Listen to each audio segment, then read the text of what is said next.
안녕하십니까. 소통하는 방송, 함께하는 방송 이재희 이재필입니다. 네, 안녕하세요. 이강무 전문가입니다. 어제 이 유튜브에 시청자님들이 별로 안 계셨잖아요. 네, 오늘은 그때 아마 네. 5.18 민주화 운동 거기 민주화 그거 기념하러 가셨나 봐. 밤에요? 예. 어제 그 밤에? 가셨다가 뭐 한잔 하시고 그러시면서 네. 오늘은 정말 많은 분들이 벌써 아침은 아니죠. 네. 바로 입장을 해주셨는데요. 너무 반갑습니다. 네, 여러분들 또 궁금하신 내용도 있으시면은 유튜브를 통해서 많은 질문 남겨주시고요. 저희가 방송을 통해서도 답변을 드리지만은 실질적으로 저희 두 사람이 들어가서 여러분들과 또 소통을 나누기도 합니다. 네. 자, 그래서 뭐 지금 어제 같은 경우는 뭐 시장이 조금 좀 조심스러웠었는데 오늘 같은 경우는 또 마음이 조금 놓입니다. 자, 지금 일단 뭐 시장 자체가 오늘 분위기가 지수는 많이 빠졌어도 나쁘진 네. 않았죠. 일단은 어제 간밤에 미증시가 빠진 걸 봤기 때문에 오늘 이 정도의 마감에도 상당히 만족을 했었던 것 같고요. 그리고 아침에 출발했을 때보다는 그래도 지수가 좀 오르면서 끝났기 그렇죠. 때문에 시장은 좀 안심할 수 있었는데 오늘 눈여겨보신 뭐 종목이나 섹터들이 있으셨나요? 그런 네. 쪽은 뭐 네. 눈여겨보고 뭐 그런 쪽은 없고요. 일단 이제 네. 시장 전체에 대해서 조금 좀 이렇게 본다라면 이게 원래 장이 조금 이렇게 빠졌다가 돌아 나올 때 외바닥은 불안불안하거든요.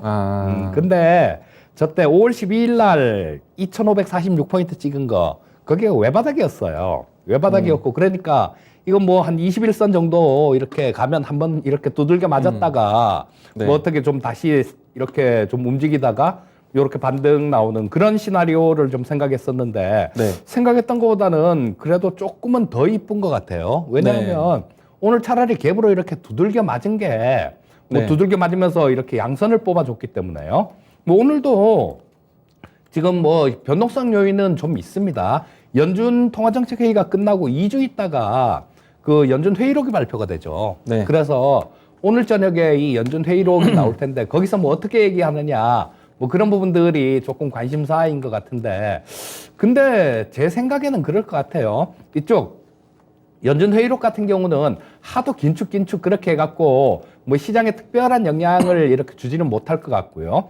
그거보다는 오히려 미국 시장이 내일이 옵션 만기입니다. 근데 이번물 같은 경우도 지금 뭐 워낙 변동성이 좀 심했기 때문에 이 포지션들이 각 메이저들의 포지션들이 막 얽히고 설켜 있을 것 같아요. 그래서 어제 이렇게 많이 두들겨 맞았으면 통상 그렇습니다. 그 전에 좀 한 하루 이틀 정도 전에 세게 두들겨 맞으면요. 만기 전날이나 당일 같은 경우는 어느 정도 이렇게 좀 올려놓고 끝내는 경우가 많으니까 그런 부분들을 생각을 해본다라면 뭐 이번 주는 시장은 뭐 그렇게 나쁘지 않을 것 같고 일단 요게 여기 전에 5월 12일 날 기록한 바닥 위에서 조금 양선을 뽑았기 때문에 쌍바닥 형태의 패턴이 나오면 조금 움직이기 좀 운신하기가 조금 좋은 그런 모습이 아닐까 싶습니다. 일단 외바닥이 좀 불안했었다라고 말씀해 주셨는데 내일 이제 하루 거래일밖에 안 남았거든요, 이번 주.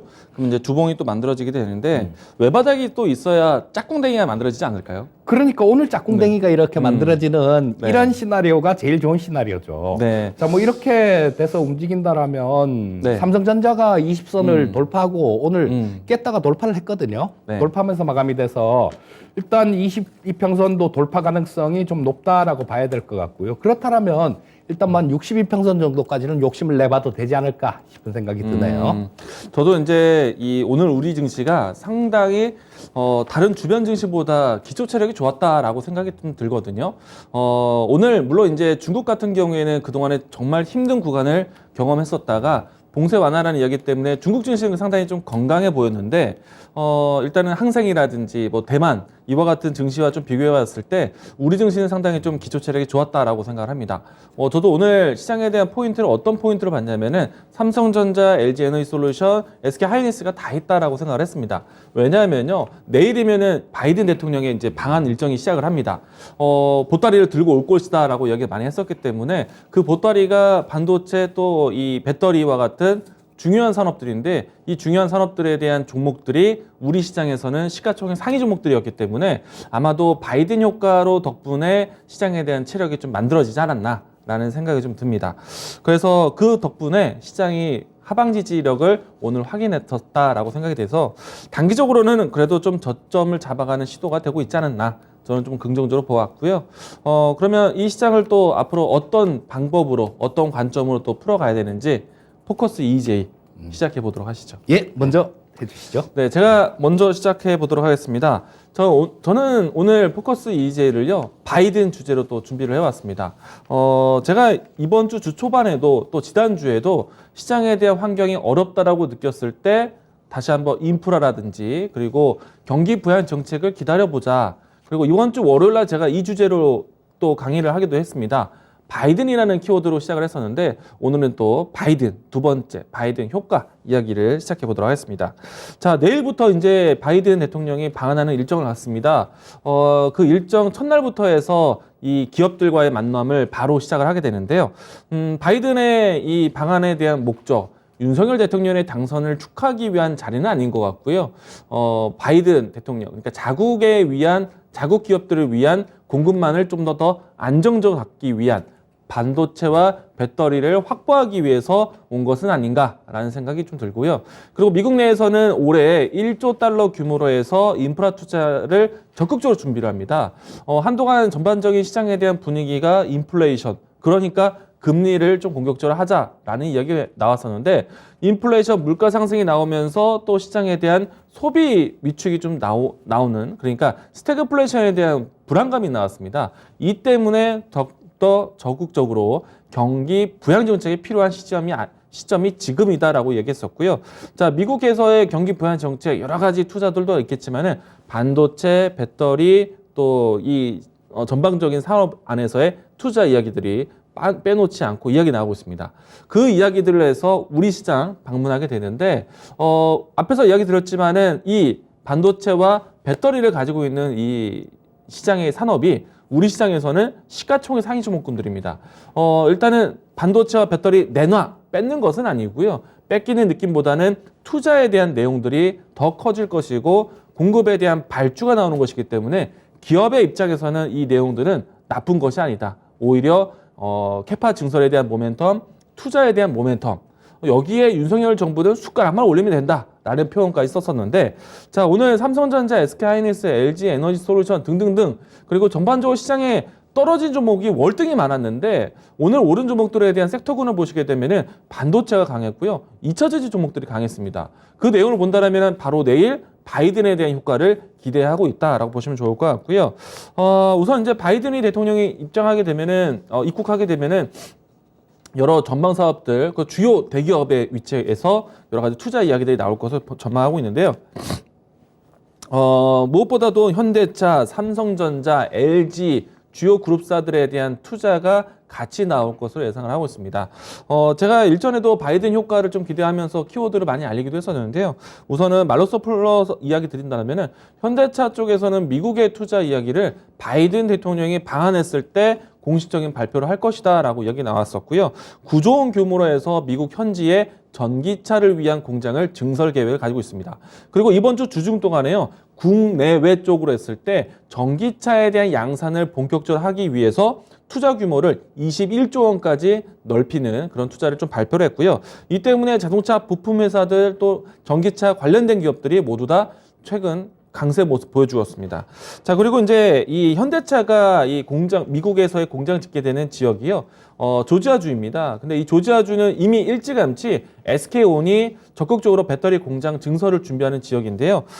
이 때문에 뭐 SK온 같은 경우에는 새로운 미국 시장에 대한 거점을 크게 준비하고 있다라는 점 참고하시면 좋을 것 같고요. 그리고 제가 이야기 드리는 산업군들은 해외 투자에 대한 포인트가 아주 중요하다. 특히나 전기차 같은 경우에는 지금 중국, 유럽, 그리고 미국, 북미 지역이 중요한데 SK온이 이 모든 지역에 공격적으로 생산 거점을 만들고 있다는 점 특징적으로 이야기 드리겠고요.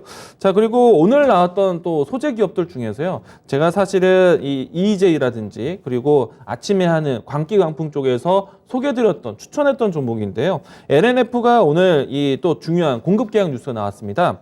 LG 에너지 솔루션과 2조 원 규모의 양극재 공급 계약을 체결했는데 현대차가 미국에서 공장을 증설하고 전기차만을 위한 공장을 설립한다. 그러면은 현대차에 공급할 수 있는 셀 기업들을 같이 보셔야 됩니다. 근데 그동안에 현대차 그룹 안에서의 이 배터리 공급은요. SK와 그리고 LG가 양분해서 가져왔습니다. 사실은 이 현대차 그룹의 전기차에 삼성 SDI는 포함되지 못해 왔는데 앞으로는 이 포함하기 위해서 입차를 또 준비를 했었기 때문에 삼성 SDI도 좋겠지만 지금 현재까지 왔을 때는 SK온과 LG에너지솔루션이 반반이었습니다. 뭐 아주 가까이에서는 SK온이 미국에서 협력할 것으로 예상하고 있지만은 앞으로 이 현대 기아차의 전기차 양산을 본격적으로 기존의 스탠스보다 4배 이상 키운다고 하니까 LG 에너지 솔루션의 역할도 상당히 클 것이다. 그러면은 LG 에너지 솔루션에 접근하게 되는 LNF에 대한 효과도 상당히 좋을 것 같고요. 또 LG 에너지 솔루션 같은 경우에는 현대차 그룹뿐만 아니라 테슬라 모터스의 또 주력 협력사이기도 합니다. 그러면은 결국에는 LNF는 LG 에너지 솔루션을 통해서 테슬라 모터스 그리고 현대차 그룹 적극적인 공세가 될 수 있기 때문에 오늘 움직였던 종목들 LNF 같은 게 오늘 새로운 거래량이 유입이 되면서 신고가 흐름까지 나왔습니다. 이 점 참고하신다면 분명히 바이든 효과가 톡톡히 컸다라고 보시면 좋을 것 같고요. 여기서 이제 삼성전자 역할은 아주 중요하겠죠. 내일 이 바이든 대통령이 입국했을 때 방한하고 난 다음에 삼성전자의 반도체 공장을 이제 방문하게 됩니다. 여기에 이재용 부회장이 에스코트 하기로 되어 있고요. 이미 일찌감치 삼성전자가 가장 큰 규모로 해서 북미 지역, 그러니까 미국 현지에서 공장 증설하기로 약속이 되어 있습니다. 일단 삼성전자의 반도체 생산에 대한 특징적이 있는 것이 있는데요. 삼성전자는 주요 국가에 생산 거점이 있습니다. 그런데 하이엔드급의 반도체는 절대적으로 국내 밖을 넘어가 본 적이 없습니다. 하이엔드급에 대한 아주 초격차 기술 같은 경우에는 절대적으로 기술 유출을 막기 위해서 국내에서만 만들었었는데 이번에 처음으로 미국에서 공장을 증설했을 때 하이엔드급의 반도체가 생산 계획을 갖게 됩니다. 그래서 미국과의 협력을 더 중요시하게 볼 것 같고요. 그래서 이 삼성전자에 대한 대미 투자에 대한 내용들도 더 적극적으로 나오지 않을까. 가령 기존의 미국 시장에서 반도체 공장 전설하기로 했던 내용들 스케줄을 조금 더 가속화한다던가 아니면은 추가적인 공장 증설에 대한 계획을 나올 수도 있다는 점 참고하셨으면 좋을 것 같고요. 일단은 삼성전자의 이번 이 시즌을 통해서 P3 공정, 그러니까 평택 공장에 대한 풀 가동에 대한 계획도 나올 것 같고 또 P4에 대한 공장 증설에 대한 계획도 나올 수도 있다는 점. 전반적으로 주요 그룹사들에 대한 투자 이야기들 기대해 보시면 좋을 것 같고요.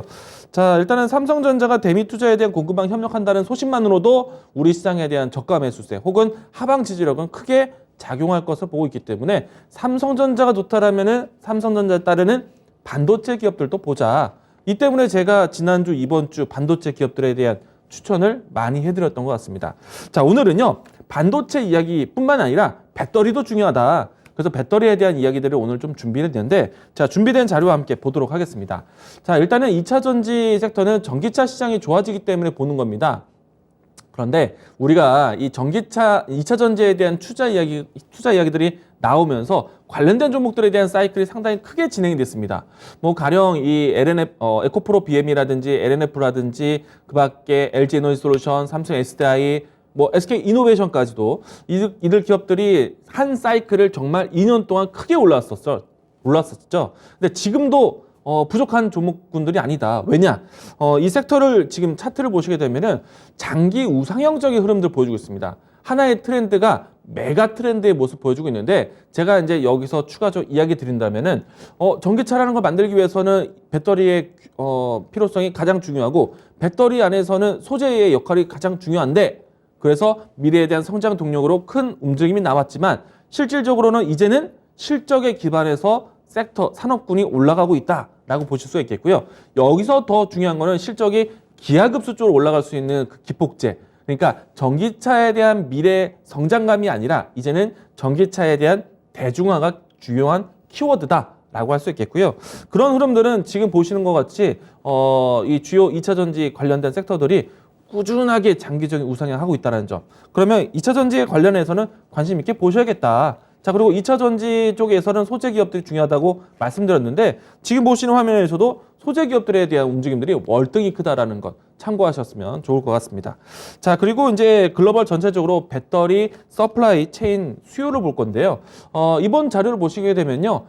전기차의 대중화에 대한 이 가속화는요 상당히 큰 시장을 준비하고 있다. 그래서 2차 전지는 또 봐야 된다라고 말씀드리는 것이고요. 2차 전지 내에서도 이제 중요한 거는요. 중요한 생산 거점에 대한 투자다.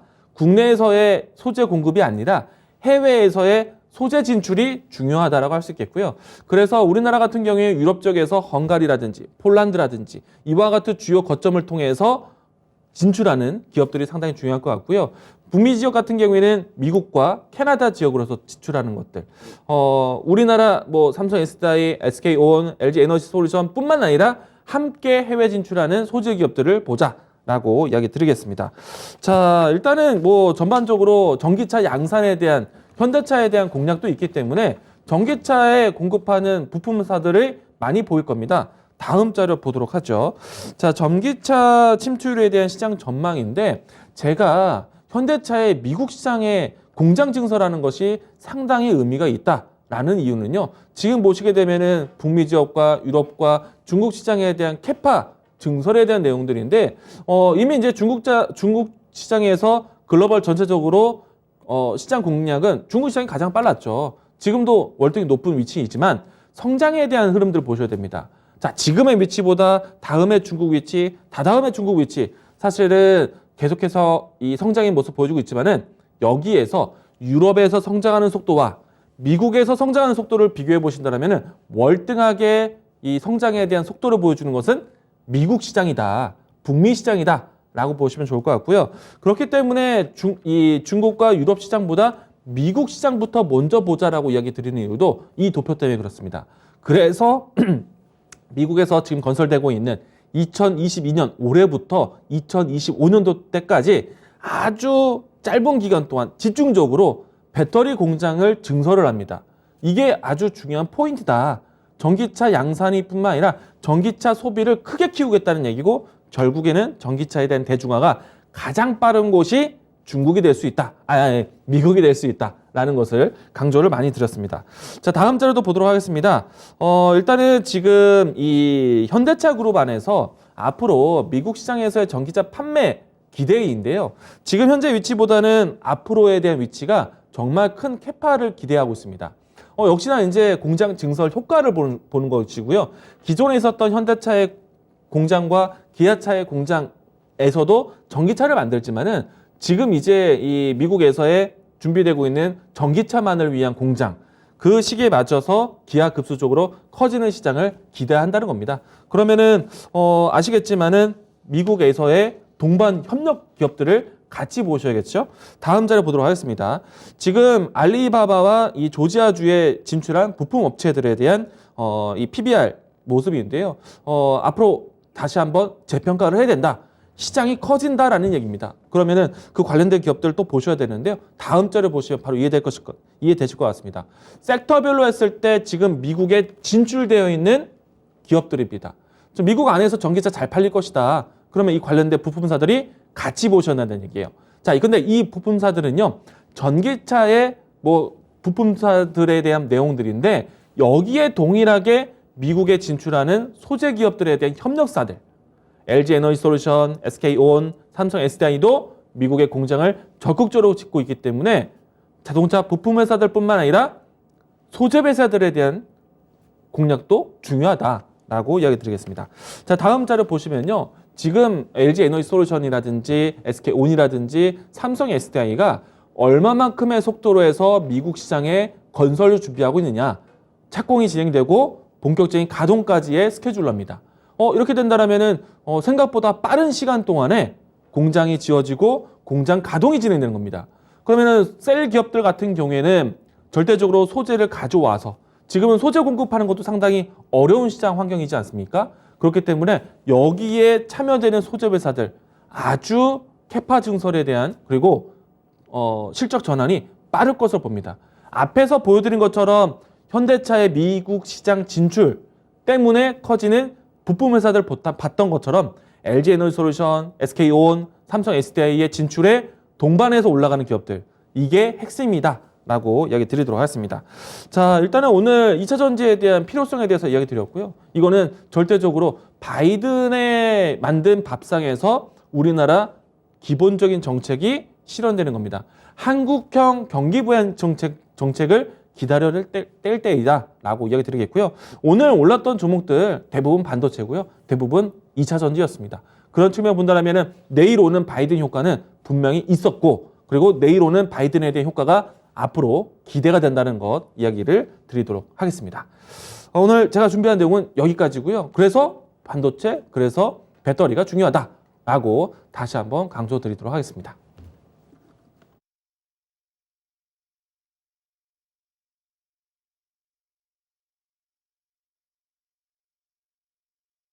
네, 저는 오늘 우주항공에 대해서 좀 말씀을 드리겠습니다. 자, 이 우주항공은 뭐 최근 들어서 굉장히 좀 얼마 전 뭐 한 1, 2년 전까지만 해도 그렇게 크게 좀 부각이 되지가 않았던 것 같은데 최근 들어서 굉장히 좀 부각이 많이 되는 그런 모습인 것 같아요. 그리고 지금 제가 지난주죠. 배워야 산다를 하면서 이 신정부 관련해 갖고 정책 관련해서 좀 말씀을 드렸었는데요. 거기에 포함이 되어 있는 그런 섹터입니다. 자, 지금 보시면 우주강국 도약을 위한 대한민국 우주시대 개막이다라는 그런 타이틀을 달고 있어요. 그러면서 이런 부분들 몇 가지 좀 얘기들이 이렇게 나오는데요. 자, 우주산업 활성화를 위해 우주항공청 신설. 요거는 뭐 우리 시청자님들도 대부분 다 아시는 그런 내용일 것 같습니다. 그리고 공공부문 기술 민간으로 이전. 이게 좀 큰 거죠. 이게 큰 겁니다. 자, 공공부문, 그러니까 이런 부분들은 이 방산이나 우주항공 같은 경우는 굉장히 극비리의 프로젝트가 진행되고 그 기술을 이 공공부문이 갖고 있는 경우가 많기 때문에 민간에서는 할 수 있는 게 좀 제한적인 그런 경우가 많은데요. 자, 요거를 지금 민간으로 이렇게 이전을 하겠다라는 얘기입니다. 그러면 민간 기술도 굉장히 많이 발전이 될 수 있겠죠. 자, 그리고 차세대 발사체 개발, 독자 발사체 확보.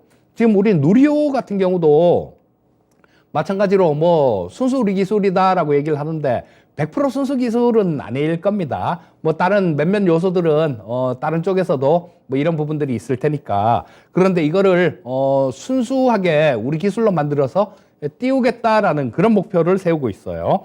자, 그리고 달 탐사, 달 착륙선, 그다음에 아르테미스 계획에 참여, 이런 내용이 있는데요. 자, 이 아르테미스는 유인 우주선을 얘기하는 거죠. 유인 왕복 우주선을 얘기하는 건데 우리나라뿐만 아니라 뭐 여러 세계 몇 개국이 이렇게 참여해서 공동으로 하는 프로젝트를 얘기를 하는 겁니다. 자, 그런데 요런 정책이 나와 있는데 관심을 끌만한 그런 뉴스가 하나가 나왔죠. 자, 좀 있으면 민간 6월 15일 누리호는 6월 15일에 발사를 하고요. 그거보다 먼저 한글과 컴퓨터에서 민간 위성 1호 세종호를 먼저 발사를 한답니다. 이 세종호는 저 화면에 나오는 저건데요. 우리나라 발사체로 발사를 하는 건 아니고요. 미국의 그 일론 머스크가 하고 있는 스페이스X 뭐 그쪽 로켓에 실어 갖고 이렇게 발사를 하는데요. 그러니까 뭐 올라가긴 올라가겠죠.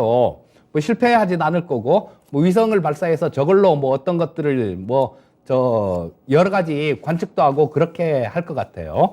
자, 한글과 컴퓨터가 상당히 좀 여러 가지 사업 쪽으로 이렇게 메타버스 쪽도 막 그렇게 하고 좀 공격적으로 이렇게 투자를 하고 있는 것 같습니다. 자, 근데 우리나라 민간 위성 1호를 한글과 컴퓨터가 쏘아 올릴 것 같아요. 자, 그리고 또 조금 전에 말씀드렸지만 누리호 2차 발사가 6월 15일 날 있죠. 자, 근데 이 누리호 2차 발사 같은 경우는 상당히 중요한 그런 부분들이죠. 지난해 이 누리호를 1차 발사했을 때 그 3단 추진체가 3단 엔진에서 뭐 조금 좀 문제가 있었죠. 3단이 조금 못 버티는 그런 모습이었었는데 이것만 좀 된다라면 거의 이번에는 성공할 가능성이 굉장히 높다라는 생각입니다. 그리고 우리도 마찬가지로 그때 1차 쐈을 때 다 성공했는지 알았잖아요. 그리고 저도 성공했는지 알고 야, 한 방에 해내다니 그런 생각을 했었는데 되게 아깝게 조금 실패를 했는데요. 자, 이런 부분들은 좀 어느 정도 수정되는 그런 과정을 거쳤고요. 그렇기 때문에 저는 이번에는 좀 성공할 수 있으리라고 보고 있고요. 자, 지금 이번에 누리호 2차 발사 때는 실제로 지난번에는 위성을 실지는 않았습니다. 그런데 이번에는 뭐 실험용 위성을 한 4개 정도를 실는다 그래요. 그렇기 때문에 뭐 상당히 성공을 한다라면 상당히 좀 큰 의미가 있지 않을까 싶은 생각이 듭니다. 그래서 종목들을 좀 이렇게 살펴보게 되면요. 처음에 말씀드렸던 그 한글과 컴퓨터가 오늘 뭐 소개드릴 종목 중에 하나가 되겠죠. 자, 근데 실적 부분들이 이 연결 부분 실적들은 뭐 영업이익이 좀 줄었습니다. 그런데 이 별도 기준으로 보게 되면 영업이익도 늘었어요. 별도 기준은. 이 사실 연결 기준 같은 경우는 그렇게 뭐 크게 많은 의미를 둘 필요는 없습니다. 별도 기준이 중요하죠. 물론 뭐 자회사들이나 이런 것들도 잘 내야 되겠지만 일단 본업이 잘 돼야 되는 거 아니겠습니까? 그래서 1분기에 영업이익도 뭐 한 100억 이상 났어요. 100억 이상 나면서 별도 기준은 상당히 좋은 그런 모습이었습니다. 별도 기준은 전년 동기보다 늘었고요. 자, 그리고 일단은 뭐 지금 이쪽에 3월 달은 싸이월드 상장 관련해 갖고 한번 요렇게 시세를 잠깐 이렇게 준 적이 있었죠. 그러고 난 다음 쭉 밀렸다가 지금 좀 반등이 나오고 있는 그런 국면이 지금 진행되고 있는데요. 요거는 25일이니까 다음 주 정도가 되겠네요. 다음 주 정도에 발사를 하니까 그 전 정도까지는 기회를 봐갖고 조금 트레이딩 관점으로 접근을 하시면 뭐 한 번 정도는 그렇게 좀 괜찮은 수익을 주지 않을까 싶은 생각이 드니까 뭐 요거 저런 거 있다라고 보시고 기회를 한번 잘 노려보시면 좋겠습니다. 자, 그리고 한글과 컴퓨터 말고 또 관련되는 게 뭐 추천주에서도 말씀을 드렸지만요. 한화 에어로스페이스가 있습니다. 이 한화 에어로스페이스는 그 누리호의 엔진을 독자 개발한 그런 기업이죠. 그렇기 때문에 이 한화 에어로스페이스 같은 경우도 상당히 좀 큰 일을 맡고 있는 그런 기업입니다. 자, 근데 이런 것들은 지난번에도 말씀드렸고 지금 우리 차세대 전투기를 만들고 있죠. KF-22를 만들고 있는데요. 지금 그쪽의 엔진은 제네럴 일렉트릭 엔진을 쓰고 있습니다. 쌍발 엔진인데 2개인데 그걸 쓰고 있는데요. 뭐 갑질을 막 하고 그러니까 지금 야, 이거 전투기 엔진도 우리가 독자 개발해야 되는 거 아니야? 라고 그런 기류가 지금 좀 많이 생기고 있는 것 같아요. 그렇다면 이 하나 에어로스페이스가 그 엔진 부분들은 또 개발할 가능성이 상당히 높다라고 봐야 되겠죠. 그래서 이 하나 에어로스페이스 같은 경우는 자주포도 전 세계 수출량 1위가 이 하나 에어로스페이스의 K9 자주포입니다. 그리고 차세대 자주포 같은 경우는 개발하고 있는 거 진짜 괴물인 것 같아요. 뭐 분당 20발을 쏜다네요. 분당 20발을 쏘면 참 진짜로 옛날에 제가 그 자주포 K55 자주포 탈 때 그때는 사람 손으로 다 했거든요. 포탄 뭐 뚜껑 열어갖고 거기다 신광 결합하고 막 다 사람 손으로 했기 때문에 뭐 1분에 한 발도 제대로 못 쐈을 것 같습니다. 그런데 뭐 엄청나게 발전을 한 것 같아요. 자, 그게 또 이렇게 개발이 완료가 되게 되면 아마 전 세계에서 가장 성능이 좋은 그런 자주포 중에 하나가 아마 K9 자주포가 되지 않을까 싶은 생각이 들고요. 그래서 이 하나 에어로스페이스도 눈여겨보시면 좋겠다. 뭐 이렇게 말씀드리겠습니다. 자, 다음은 또 한국항공우주가 있죠. 자, 이 한국항공우주 같은 경우는 다음 주 목요일일 겁니다, 아마. 그 기업 설명회를 하는데 제가 그쪽에 좀 참석을 할 생각이에요. 그래서 일단 뭐 거기 가면 좀 더 자세한 내용들 이런 것들도 좀 더 배우겠죠. 이 한국항공우주는 누리호하고는 어떤 관련이 있냐면요. 자, 이 체계를 누리호 체계를 총조립을 이 한국항공우주가 담당을 했습니다. 그리고 일단 연료 탱크를 이 한국항공우주가 만들었고요. 산화제 탱크 역시 마찬가지로 한국항공우주가 만들었습니다. 그렇다면 누리호를 만드는데 상당히 좀 큰 공을 세웠다. 이렇게 봐도 되겠죠. 그래서 이런 부분들이 전부 다 우주항공 같은 경우는 방산 쪽하고도 다 같이 엮이는 그런 부분들이 공통점이 있죠. 자, 그래서 뭐 요것도 잘 보시면 좋을 것 같고요. 자, 탑픽으로는 이 세트가이도 역시 마찬가지로 세트레가이를 말씀드리고 싶은데요. 이 세트레가이도 마찬가지로 제가 추천해드린 그런 종목 중에 하나입니다. 지금 현재 가격도 그때 추천해드렸을 때보다 지수는 상당히 많이 떨어져 있죠. 근데 아마 이 세트레가이 같은 경우도 어느 정도는 지금 수익을 기록하고 있을 겁니다. 뭐 그때 말씀드렸을 때 매수하신 분들 같은 경우는 그냥 쭉 들고 가면 된다라는 결론이 나오죠. 자, 이 세트리가이는 그 우리나라의 최초 위성 있죠. 우리별 1호.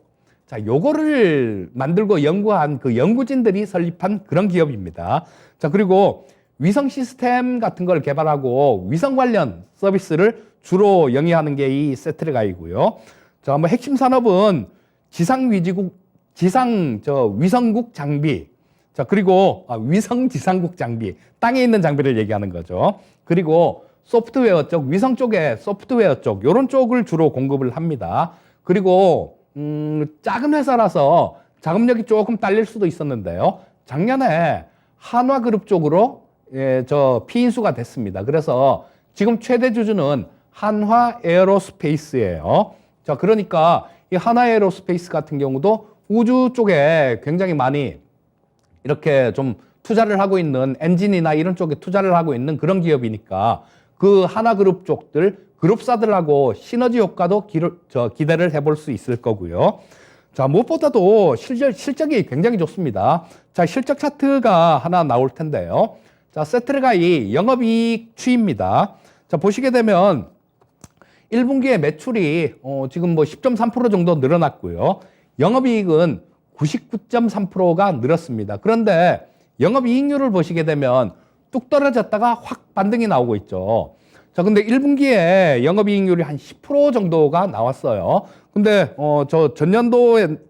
전분기에는 굉장히 좀 많이 뚝 떨어져 있었고, 그 전에는 뭐 전년 동기는 한 6.2% 정도가 영업이익률이 나왔으니까 매출액도 늘면서 영업이익도 같이 좋아지는 그런 모습이다라고 보시면 될 거고요.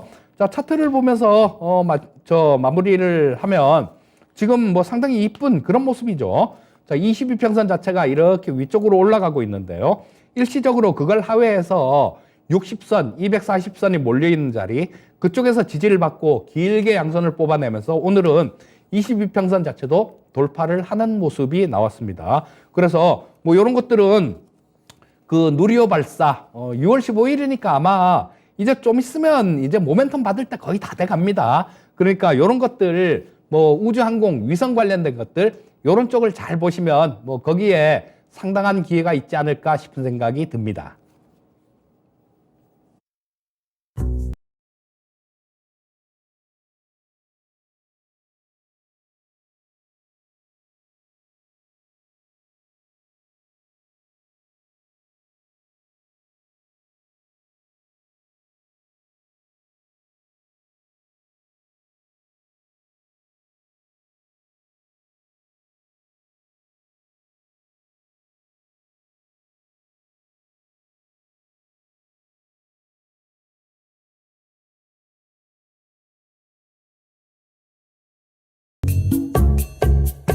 네, 오늘 제가 준비한 종목은 동아기업입니다. 앞에서 이야기 드린 것처럼 2차 전지에 대한 내용들 건네드리기도 했었는데요. 2차 전지 내에서 종목을 찾아봤습니다. 자, 우선은 이 동아기업 같은 경우에는 이 전해액을 만드는 회사이고요. 뭐 정확히 표현한다면은 동아기업이 아닌 동아기업의 자회사를 보면서 2차 전지 소재 기업으로 접근하는 종목입니다. 대부분의 매출이 삼성 SDI 쪽에서 이 공급이 되고 있는데요. 사실 지금 북미 지역에 대한 투자에 대해서 정말 적극적으로 이야기 드려왔지만은 북미 지역에서 가장 큰 거점을 준비하고 있는 기업들은 LG 에너지 솔루션하고 SK온 회사입니다. 그런데 여기 못지않게 새롭게 투자에 대한 준비를 하고 있는 기업이 삼성 SDI인데요. 미국 내에서는 두 기업보다는 이 공장 증설은 개체수가 좀 적지만 역시 못지않게 이 삼성 SDI에 대한 연결되고 있는 미국 기업들이 상당히 많습니다. 그렇기 때문에 삼성 SDI 관련된 종목도 알아야 된다라고 할 수 있겠고요. 여기서 사실은 이 동아기업 같은 경우에는 절대적으로 삼성 SDI의 역할이 컸지만 사실 이 미국에서의 공급에 대한 키워드로 계속 더 집중한다면은 소재 기업들의 미국 시장에 대한 진출, 이 포인트를 가장 크게 보고 있습니다. 일단 이 동아기업 같은 경우에는요, 헝가리에 이 공장을 두 곳을 가지고 있는데 유럽 시장에 대한 연결고리뿐만 아니라 미국의 공장 건설을 준비를 하고 있습니다. 일단 공장 부지에 대한 확정을 아직 짓지 않고 있어서 앞으로에 대한 공장 건설에 대한 투자에 대한 기대감을 가져가시는 게 중요할 것 같고요. 충분히 가능성이 크다라고 볼 수 있습니다. 일단 이미 이제 공장 증설을 하겠다라고 계획적인 내용들이 이미 나온 상태이고, 그리고 부채가 없는 기업이 또 이 기업입니다. 그렇다 보니까 투자를 할 수 있는 현금을 두둑히 갖고 있는 회사가 이 동아기업이다 보니까 전반적으로 미국에서의 투자 모멘텀이 나온다. 미국에서의 투자하고 있는, 증설하고 있는, 그리고 준비하고 있는 기업들에 대한 선택을 한다라면은 이 동아기업도 그 포함되어 있다라고 보시면 좋을 것 같습니다. 이 종목에 대한 전반적인 시장에 대한 이 추이 기대하는 자료들을 보도록 하게 되는데요. 글로벌 전체적으로 모든 소재 회사들이 이와 같은 그래프를 그리고 있을 겁니다. 자, 지금 보시는 거는 전해액에 대한, 전해질에 대한 앞으로에 대한 수요 전망인데요. 사실 전해액이 꼭 중요하다는 것 떠나서 양극재도 마찬가지고 음극재도 그렇고 분리막도 그렇고 전해액도 모두 다 이와 같은 상승 곡선 기대를 하고 있습니다. 자, 그렇기 때문에 양극재, 음극재뿐만 아니라 분리막도 봐야 되고 전해액도 봐야 된다는 것을 다시 한번 얘기 드리겠고요. 자, 동아기업에 대한 이 중장기 증설에 대한 캐파 능력을 이번 자료 보시면 됩니다. 보시는 바와 같이 지금 앞으로 헝가리 유럽 지역뿐만 아니라 미국에서의 증설 기대감을 가지고 있기 때문에 굉장히 큰 가속도를 낼 것으로 예상을 하고 있습니다. 자, 그렇기 때문에 이 앞으로에 대한 매출 변화도 상당히 클 것으로 보고 있는데, 동아기업의 자회사 동아 일렉트로라이트에 대한 이 기대감도 보도록 하겠습니다. 보시는 바와 같이 캐파 증설이 결국에는 실적입니다. 그렇기 때문에 동아기업, 동아 일렉트로라이트에 대한 추이 기대해보자라고 얘기 드려보겠습니다. 자, 그러면 이 종목에 대한 주가 흐름 보면서 가격적인 전략 보도록 하겠는데요. 자, 동아기업은 전해액에 대한 캐파에 대한 증설 모멘텀으로 지난해까지도 꾸준한 상승세를 보였던 종목입니다. 정말 크게 움직였던 종목이고요. 지금은 가격적인 조정과 기간적인 조정을 받았다고 볼 수 있는데, 지금의 주가 위치는 사실 다중바닥을 만들었던 가격대까지 확인을 했고요. 이제는 가격 확인 이후에는 주가 추세를 전환하기 위한 단계의 상승을 좀 준비하지 않을까 생각을 합니다. 자, 이 종목 같은 경우에는 시초가 접근 이야기 드리도록 하겠고요. 1차적인 목표가는 99,000원 라인대, 이 라인대에 대한 매물대 진입 보도록 하겠습니다. 자, 그리고 손절 라인대는 75,500원 제시하도록 하겠습니다.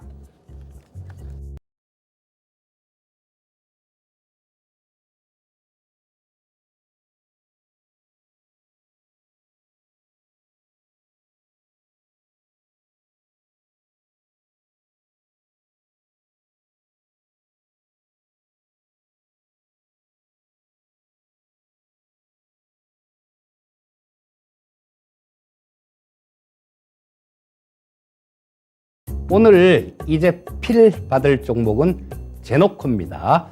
자, 이 제노코에 대해서는 진작 좀 이렇게 추천을 드리고 소개를 시켜드리고 싶었는데요. 이게 상장된 지가 그렇게 크게 오래되지가 않아서 작년 3월 달에 상장이 됐습니다. 근데 이 EJ 프로를 한 게 2월 달부터 했었잖아요. 2월 달부터 했으니까 딱 1년 내 딱 걸리는 뭐 그런 기간이 오기 때문에 1년 있으면, 그쵸, 저 보호해수 물량들, 이런 것들이 풀리면서 조금 뭐 어떤 종목들 같은 경우는 급락으로 이어지는 그런 종목군들도 있기 때문에 지금까지 그냥 보기만 보다가 오늘 이렇게 좀 소개를 시켜드리는 거고요. 자, 이 제노코는 비접촉식 광 케이블을 주로 만드는 회사입니다. 요게 뭐 하는 데 쓰는 거냐면 저 군 전술 저 통신 시스템, 거기에 핵심적인 역할을 하는 게 이 비접촉식 광 케이블입니다. 그렇기 때문에 이게 지금 러시아가 우크라이나에서 그렇게 고전을 하고 있는 이유 중에 하나도 그런 거라 그래요. 통신 체계가 엉망이랍니다.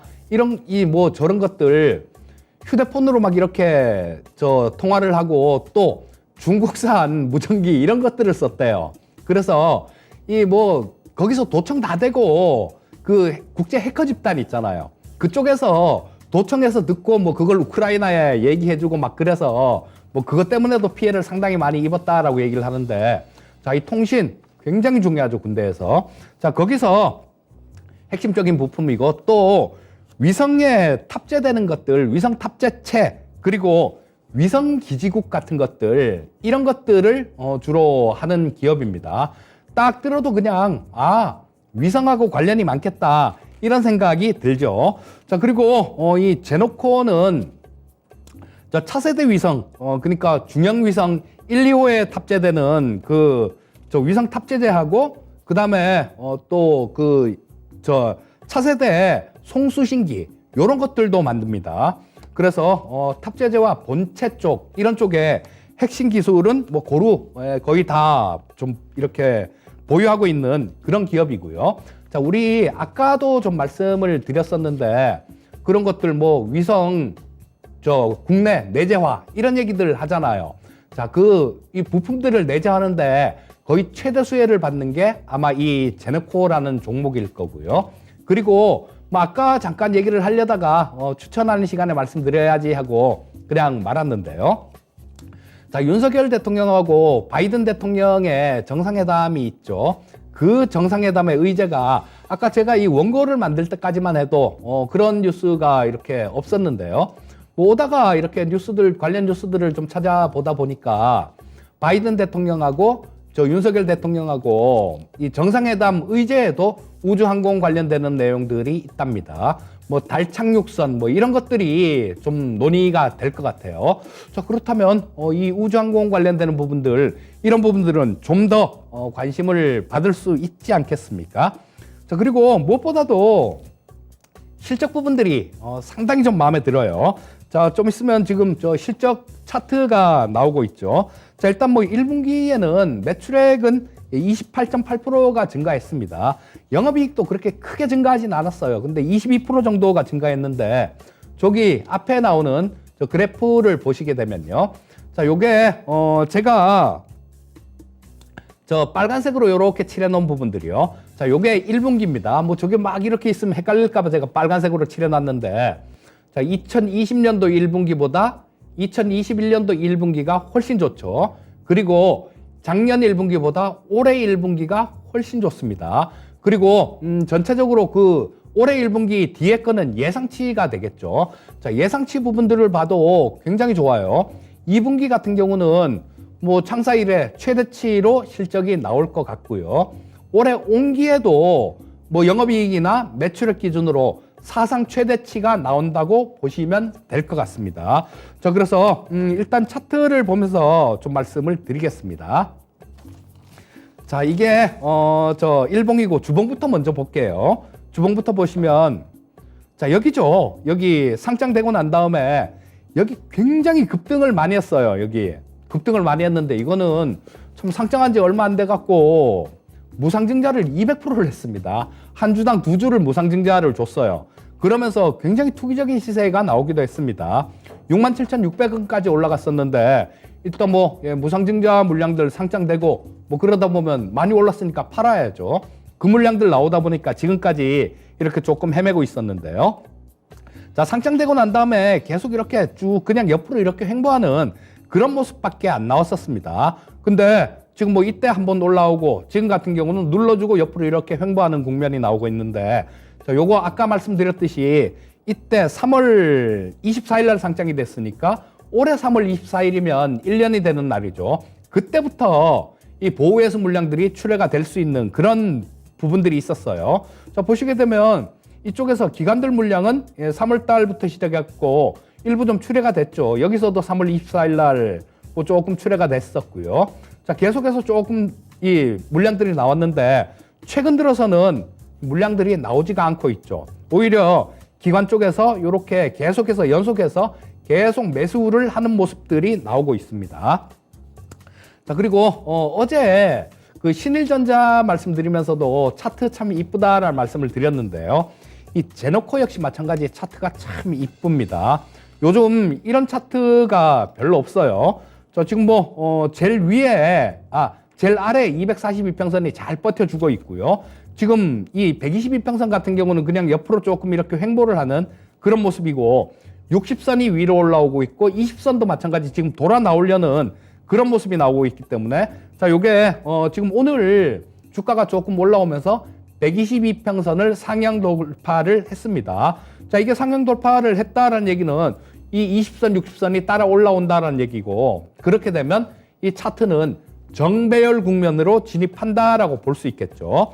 자, 그래서 이 제노코 같은 경우는 이 세트리가이 같은 경우가 상당히 되게 좀 이렇게 상장돼 갖고 기대는 많았었는데 잘 안 움직이다가 움직일 때 굉장히 끼 있게 움직였습니다. 근데 이 제노코 같은 경우는 작년에 한번 그런 모습을 보여줬기 때문에 뭐 저렇게 큰 시세는 좀 어려울 거예요.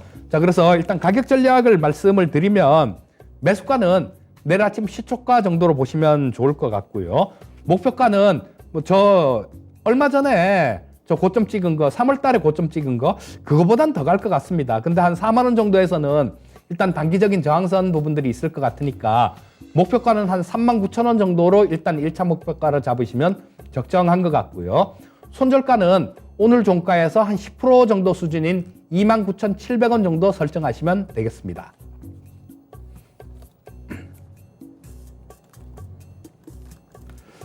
자, 지금 시간이 좀 남았죠. 아까 그 반도체 관련해 갖고 뭐 그런 부분들 좀 말씀해 주셨는데 그 일본하고 미국하고 반도체 협약하는 거 그런 거는 크게 영향이 없을까요, 우리? 일본의 기업의 역할이 좀 크겠죠. 왜냐면은 우리나라보다는 일본의 기술을 조금 더 하이엔드 걸 보니까 근데 이제 여기에 여기에 부족하지 않은 또 국산화 기업들도 또 부상할 수 있기 때문에 지금은 작년에 이제 이런 얘기가 있었잖아요. 일본의 수출이 다시 재개된다. 수출 금지 제한이었었지만은 다시 재개되면서 그동안에 이 수출 규제 받았던 섹터들의 움직임들 이제 반납할 수도 있었는데 사실은 저는 그때 이런 얘기를 했거든요. 일본의 수출 규제를 넘어서서 너무나 반도체 만드는데 소재가 또 공급이 필요하다 보니까 일본 것도 쓰고 우리나라 것도 계속 쓸 수밖에 없다. 밀리지 않는다라고 얘기를 했습니다. 이번에도 마찬가지일 것 같습니다. 그게 아니라 지금 일본이 예전에 그 80년대 같은 경우는 저 반도체 부분 D램을 1등 했었거든요, 일본이. 아주 예전이죠. 근데 저 미일 반도체 협약 뭐 이런 것들 때문에 거기서 미국이 저 일본을 무너뜨려 버린 거거든요. 그런데 일본하고 미국하고 이렇게 다시 손을 잡고 반도체를 개발을 한다라고 그런 뉴스들이 있었거든요. 몇 세대 반도체일까요? 최신 반도체를 얘기하는 거겠죠. 이 반도체 세대가 있거든요. 1세대, 2세대, 3세대가 있는데 일본이 진행하고 있는 세대가 2세대거든요. 근데 일본만 하고 있어서 문제예요. 근데 이제 미국하고 같이 한다라는 거는 1세대를 또 한다는 건데 1세대를 한다는 거는 지금 우리나라가 최고 위치겠죠. 그게 그렇게 되나요? 예. 일단은 근데 지금 일본 쪽이 좀 신경이 많이 쓰이는 건 사실이에요.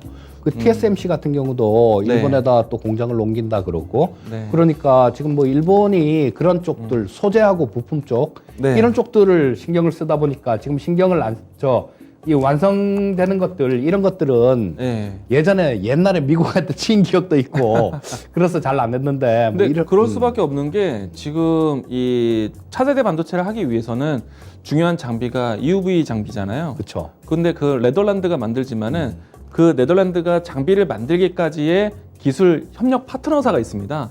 대부분 일본 회사예요.